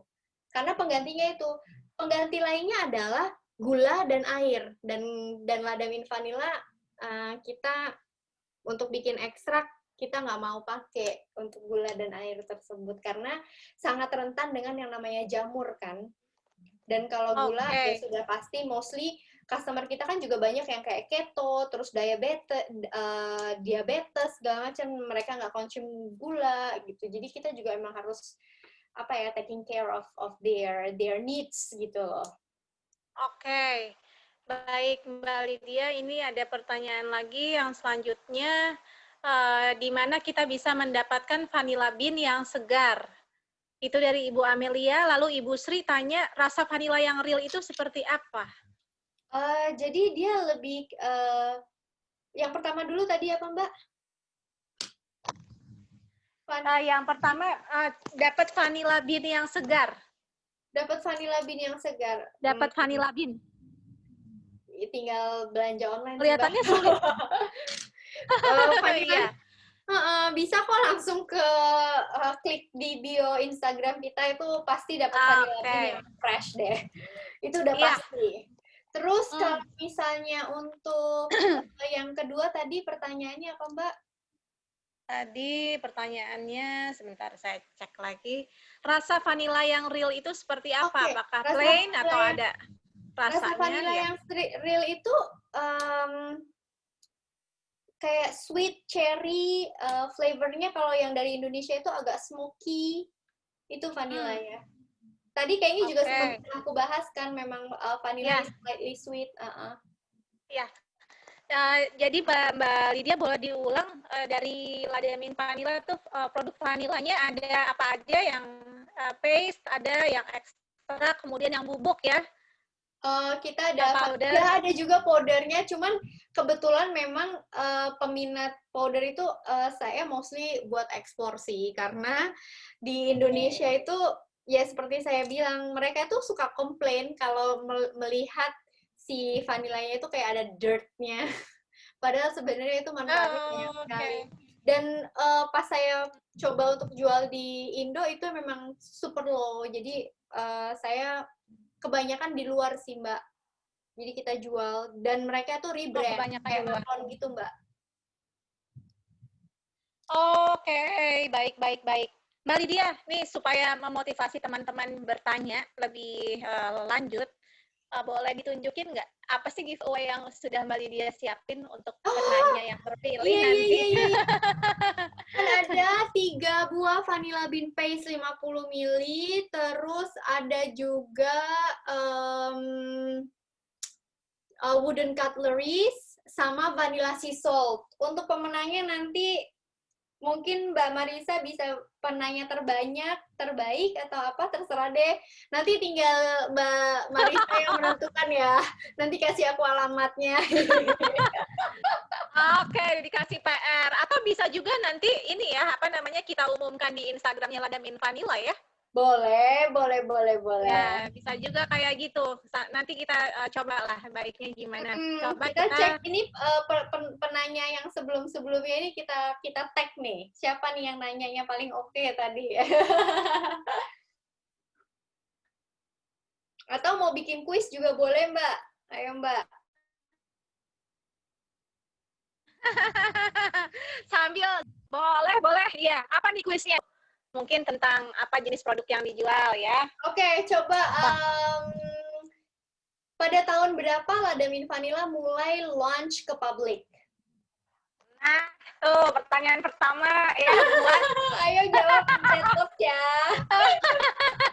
Ini udah ada nih, jawab paling betul. Mbak Sri, Mbak.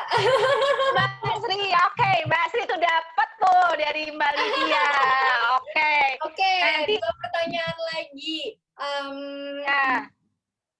Apa ya? Terus pertanyaan apa lagi ya? Sebentar. Sekarang sudah ada berapa mitra Ladamin Vanilla? Mitra petani Ladamin Vanilla. Aku udah sudah ada berapa soalnya. Oh, berarti aku yang kelewat nih. Siapa itu? Agus Wani, Mbak. Yang bener, Mbak. Agus Wani. Agus Wani. Oke, sip. Dapat tuh. Ini Mbak Marisa yang nanya, boleh? Boleh ya? Oke. Apa ya? Sebentar. Kita cek dulu. Oke. tadi saya pertanyaan yang paling menarik tuh tadi saya tanya beberapa kali. Jadi dulu waktu mulai beli dari petani seharga berapa? Terus dijualnya yang paling tinggi itu seharga berapa? Ya 50.000 Mbak Ami. Terus Mbak Anissa yang benar 50.000 terus 12 juta. Iya Anissa, Mbak Anissa. Oke, sip. Ya, terus apa lagi ya? Nih pertanyaannya, 2 lagi ya dari saya ya. Gini aja, Mbak, itu kan tadi ada berapa yang Udah ada 3, udah 3 pemenang. Udah ada 3. Udah, sip. Berarti 3. Ibu Sri, Ibu Anissa, sama Agus Wani.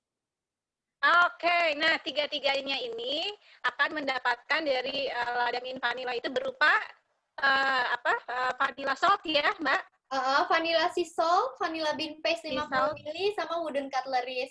Terus semua bonus nih, semua yang ada di sini nanti kita kirimin e-voucher ya buat belanja di Ladamin Vanilla. Seru banget sih, so sweet deh. Marisa juga pasti kaget nih karena nggak tahu. Beneran, kalau ini surprise banget. Oke, ini boleh nanti e-vouchernya ke Mbak Marisa bisa blast ke teman-teman yang ada di sini. Oke, nah kalau gitu kan saya nggak hafal nih karena tidak mendaftar ya. Ini lagi ceritanya ya.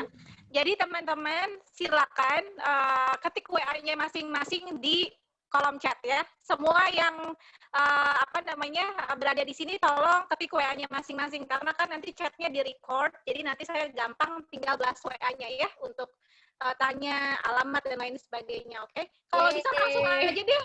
Kalau bisa langsung aja nomor WA dan alamat. Juga nama ya, nama, nomor WA, alamat ya, tolong ya, selengkap-lengkapnya. Jadi nanti saya tinggal copy chatnya untuk kirim masing-masing e-vouchernya, oke? Baik. Nih. Wah, rame banget nih gara-gara Mbak Lydia bagi-bagi hadiah. Oke, ini kita cek lagi nih ya, ada pertanyaan lagi nggak nih? Udah tenggelam kayaknya pertanyaannya, Mbak. Pertanyaannya udah berganti dengan nama dan alamat. Oke. Baik, yang selanjutnya mungkin kita punya waktu loh 20 menit lagi untuk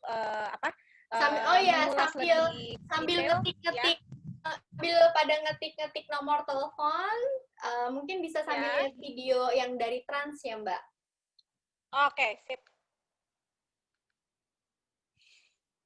Ada 2 sih, 1 sama 2. Ini dari agak-agak lucu ya. Jadi kebetulan Ladamin Vanilla sempat di-shoot sama laptop si Unyil.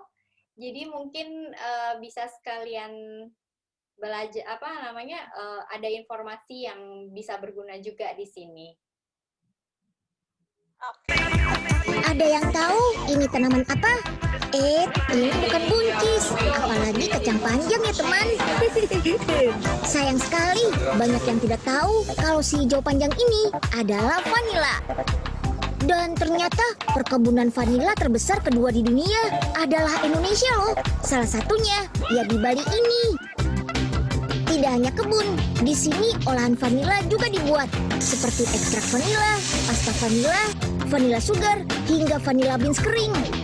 Berbeda dengan produk rasa vanila kebanyakan, produk buatan lokal ini dijamin 100% halal dan bebas alkohol. So pasti aman deh dikonsumsi. Vanila biasa digunakan untuk penambah aroma dan rasa pada makanan maupun minuman, seperti perfect es krim ini nih. Selain bermanfaat untuk meningkatkan cita rasa, vanila juga dipercaya dapat memberi manfaat bagi kesehatan loh, karena mengandung zat penting yang dibutuhkan oleh tubuh, mulai dari serat, mineral, hingga aneka vitamin yang berfungsi sebagai antioksidan hingga antibakteri. Oke, keputus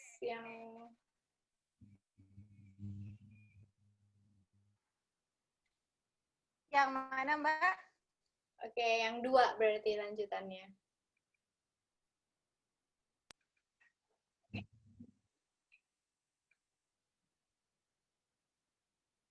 Sebelum digunakan, ekstrak vanila harus didiamkan selama 3 bulan hingga pelarut nabati dan vanila benar-benar tercampur. Seperti ini nih perbedaannya. Semakin lama penyimpanan, warna ekstrak akan semakin gelap, yang menandakan pelarut dan vanila telah tercampur sempurna. Ekstrak yang siap digunakan akan menimbulkan aroma vanila yang lembut yang dihasilkan dari kandungan polifenol pada vanila.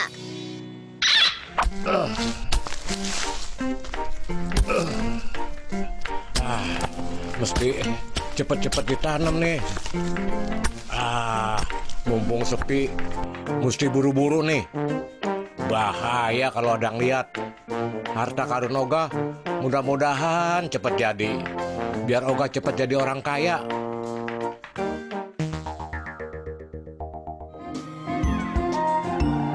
Asik. Akhirnya Oga panen vanila juga. Jadi orang kaya deh Oga. Harga jual vanila kan mahal bener. Wih, Pak Oga, rajin banget nih. Kacang panjangnya mau dijual kemana, Pak? Sembarangan. Ini vanila bukan kacang panjang, Denonyel. Ini kan kacang panjang, Pak. Daunnya aja kayak gini, beda jauh nih sama vanila. Jangan sok tahu, Den. Mau ngadalin Pak Oga ya? Ya udah kalau nggak percaya, terserah Pak Oga aja deh. Tapi kalau dilihat-lihat sih, emang mirip kacang panjang.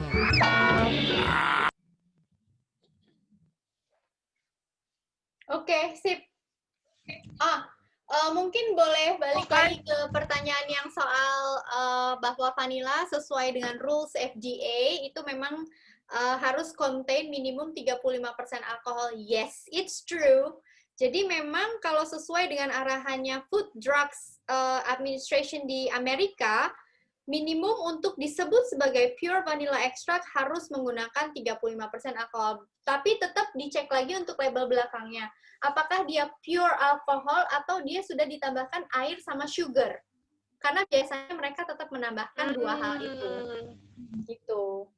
Oke, nah kan tapi kalau di negara yang mayoritas Muslim ya, terutama alkohol itu sendiri kan sebuah isu yang sulit ya untuk akhirnya kita nggak mungkin konsumsi, apalagi banyak orang sensitif ya, banyak orang sensitif terhadap alkohol. Sehingga akan ada batasan tertentu karena yang namanya itu konten alkohol, if it's too much, it will make you headache, bakal sakit kepala juga. Oke. Ya. Nah, ini pengetahuan yang bagus sekali ya untuk kita karena kan selama ini yang ada di sekitar kita tuh vanilanya ya yang seperti itu ya. Yang wanginya tajam banget, terus udah gitu. Sebetulnya kalau kita sudah terbiasa konsumsi atau menghirup apapun yang alami, kalau kita hirup essence tuh atau yang artificial tuh pasti langsung pusing sebenarnya. Dan pasti ketara kan, udah ketahuan kan? Betul, ya. Gini deh, gampangannya gini Mbak. Kita pakai melon deh, buah melon di-compare sama sirup melon. Yang namanya buah melon asli, pasti itu secara rasa itu juga lebih lembut, aromanya lebih soft gitu kan, lebih mild. Sedangkan kalau sirup itu udah rasanya nyegrak, terus baunya melon banget yang berlebihan gitu kan.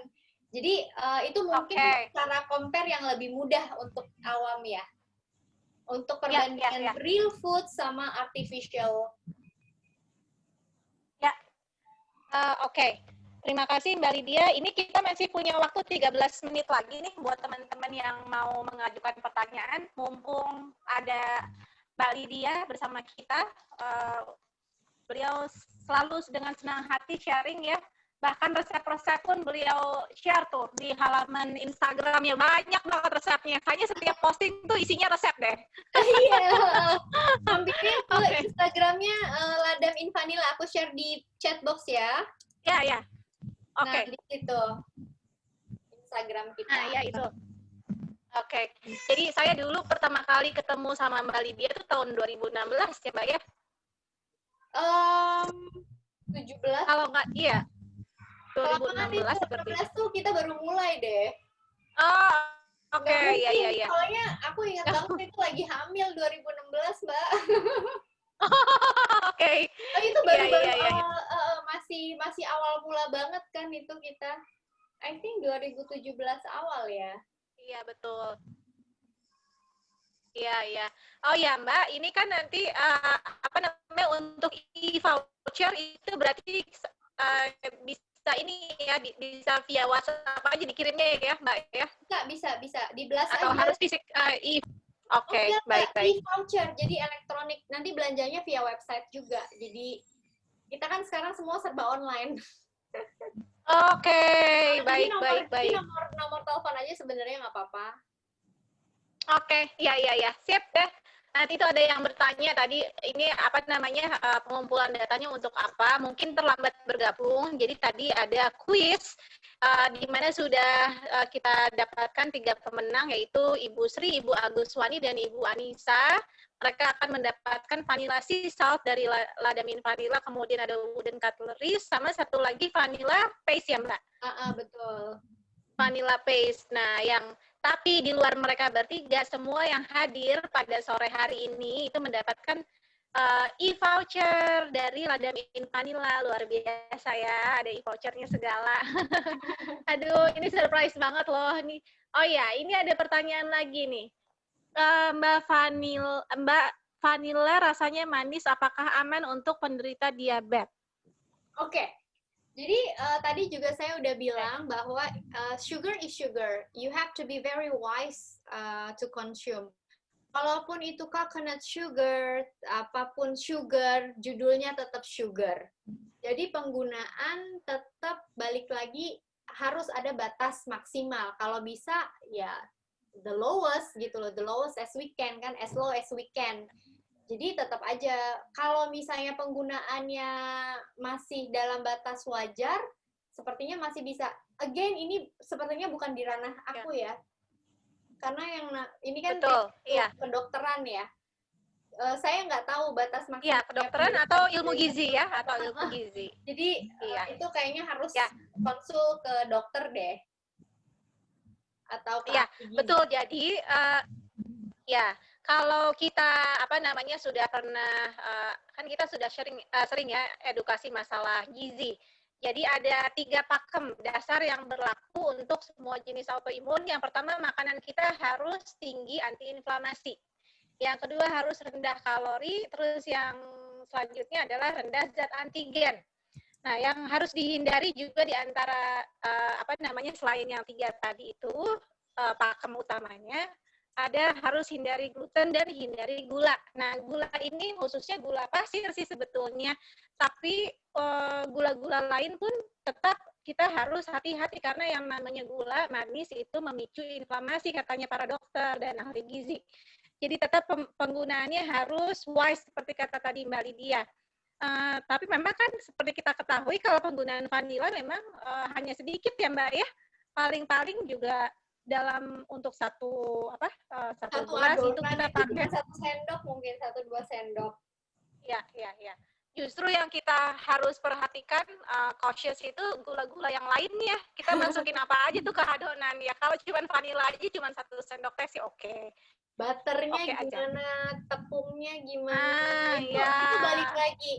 Bahkan gini, kita jual mungkin ada tepung gluten free atau apa, kita promote-nya saya, tapi balik lagi bagaimana kita mengolah makanan tersebut gitu kan.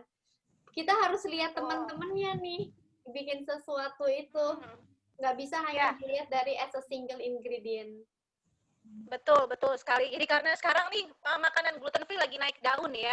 Terus banyak juga teman-teman yang nggak memperhatikan ini selain klaim gluten free, sebenarnya komposisinya ada yang lain nggak yang justru bahaya ya. Seperti taunya gluten free tapi masih pakai artificial yang lain. Kan sayang banget, akhirnya nggak ada manfaat kesehatan. Betul. Banyak banget itu.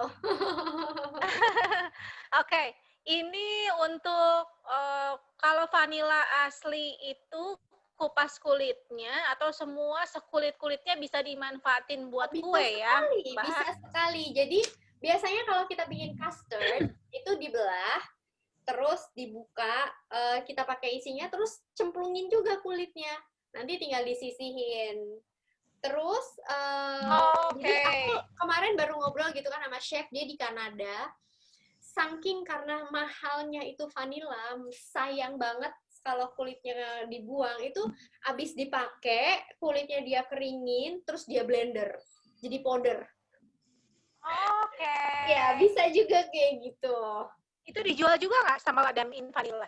Kalau Ladamin Vanilla memang kita kan menjual vanilla bean powder kan, memang Oke. bukan sisa ya, maksudnya ini memang produk karena memang ada permintaan. Jadi kalau di luar itu mungkin lebih gampang kali ya. Jadi vanilla bean-nya itu kita keringin dengan degree yang lebih tinggi. Oke. Terus ya udah kita proses gitu. Baik. Yang selanjutnya pertanyaannya dari Mbak Anastasia untuk tadi ini juga produk Ladam Vanilla. Tadi ini kita juga udah bahas, kita menggunakan cane sugar, unrefined cane sugar, karena yang namanya gula pasir, again, balik lagi, itu kan ada beberapa type. Ada yang raw cane sugar, ada yang unrefined cane sugar. Jadi, kalau misalnya white sugar, gula putih, biasanya itu molassesnya sudah dikeluarin, ya kan? Itu yang biasa disebut refinasi dan itu digunakan pada industri. Nah, kalau kita jadi kita kerjasama dengan petani gula di Jawa Tengah. Jadi Ladamin Vanilla memang selalu mengajak related kalau bisa langsung direct to farmers. Jadi begitu sudah tidak ada proses yang panjang untuk pengeluaran si molasses. Jadi dia masih coklat dan bulirnya itu gede. Kalau yang itu biasanya itu gulanya kan kecil-kecil, terus putih, ya kita tahu lah commercial pack. Tapi kalau misalnya gula kita itu bulirnya tuh kayak gede-gede gitu, masih molassesnya masih nempel di situ. Jadi prosesnya itu masih sedikit sekali lah. Oke, baik Mbak Lydia. Ini sekarang karena belum ada lagi pertanyaan dari teman-teman, giliran saya boleh ya nanya lagi ya Mbak Lydia. Ini kan tadi Mbak Lydia bilang 2015 itu tidak ada petani yang menanam lagi. Lalu di 2017 sempat jadi first rank untuk produsen vanila ya di dunia ya berarti ya? Iya. Ya. Nah itu siapa yang berperan? Ini apakah Ladamin Vanilla sendiri yang katakanlah bukan memonopoli ya, mendukung bisa terjadinya memproduksi Indonesia memproduksi dan first rank.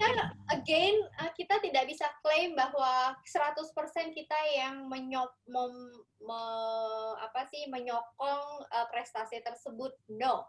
Karena pada di tahun tersebut juga memang seperti yang saya bilang sudah mulai banyak petani yang mulai menanam. Ketika mendengar harga komoditi tersebut tinggi, secara otomatis mereka kita nanam.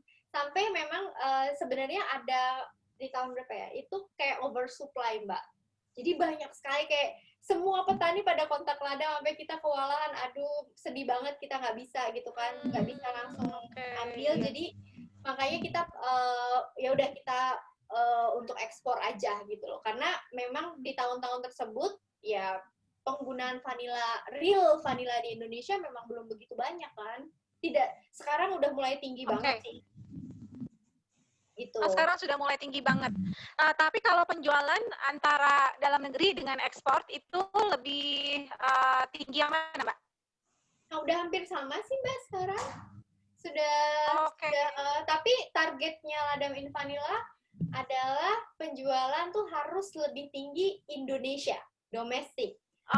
Kenapa? Berarti itu artinya konsumsi vanilla kita itu sudah mulai diperhatikan sekali.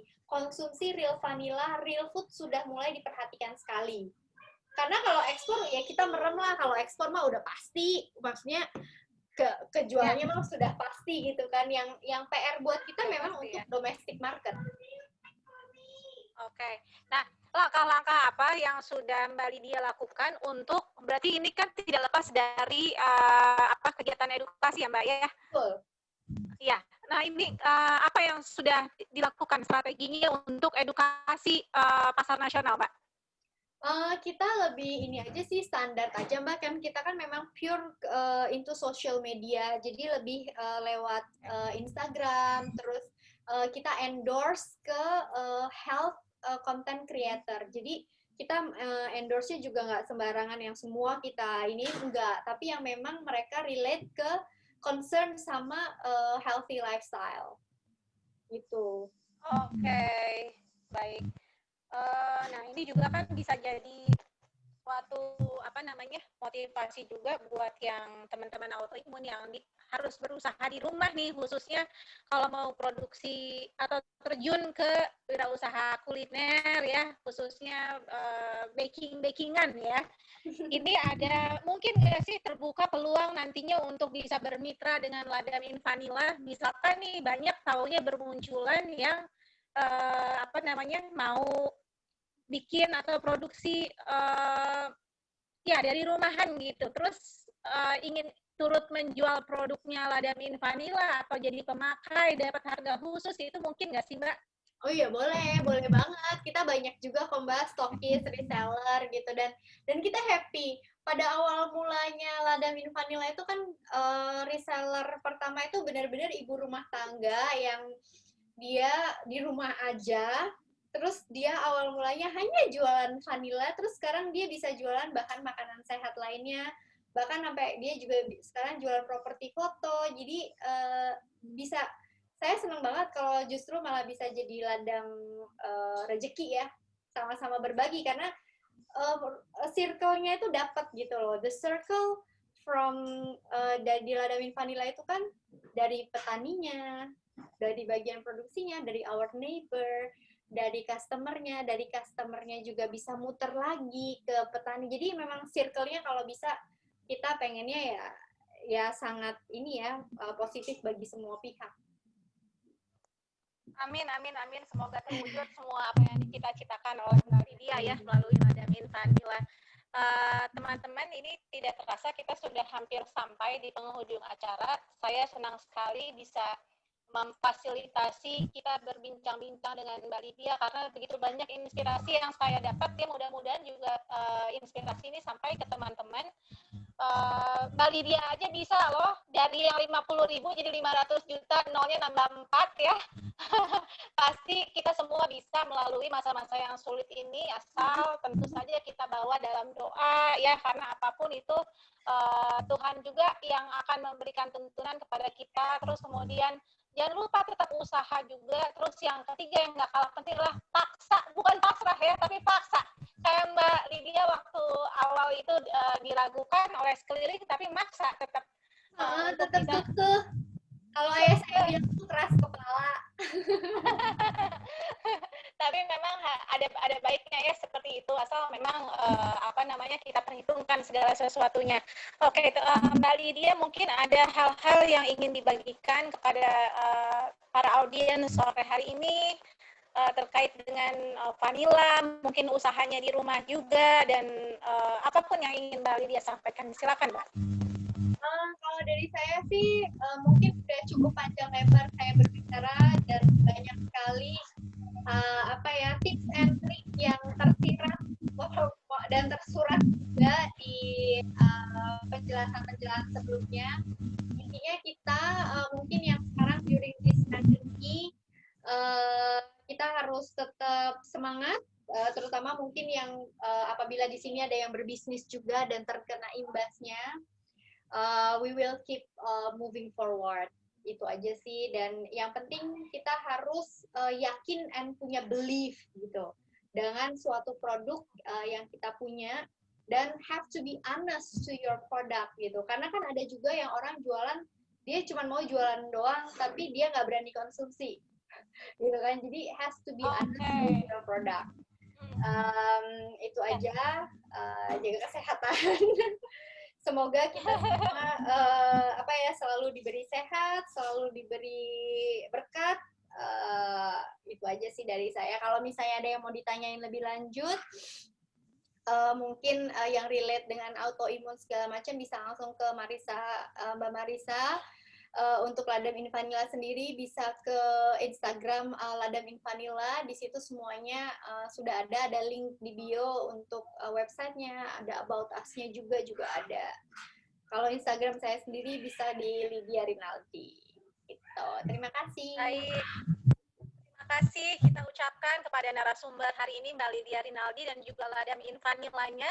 Mari kita doakan agar beliau dan bisnisnya, usahanya juga untuk kita semua juga usaha yang tengah kita rintis sekarang ini senantiasa dikaruniai keberlimpahan dan keberkahan. Semoga Mbak Lydia juga bisa berkesempatan lagi untuk berbagi dengan kita di masa yang akan datang.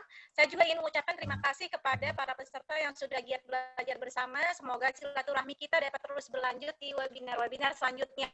Amin. Sekarang saya ingin Sekarang saya ingin mengundang teman-teman untuk bisa mengaktifkan fungsi videonya karena kita akan abadikan sesi hari ini bersama Mbak Lydia. Silakan diaktifkan fungsi video dan juga mikrofonnya. Saya akan ambil 2 kali gambar dan semuanya seperti biasa say happy ya. Oke, 1, 2, 3, happy. Sekali lagi say happy, happy. Oke, baik. Alhamdulillah kita sudah bisa selesaikan sesi hari ini dan menjawab semua pertanyaannya. Semoga teman-teman menemukan sesi ini bermanfaat. Saya Marisa Karduba izin undur diri. Wabillahi taufiq wal hidayah. Wassalamualaikum warahmatullahi wabarakatuh. Selamat sore, salam sejahtera bagi kita semua. Om Santi, Santi, Santi Om. Terima kasih Mbak Lydia. Terima kasih Ladam Invanilla. Terima kasih teman-teman semuanya.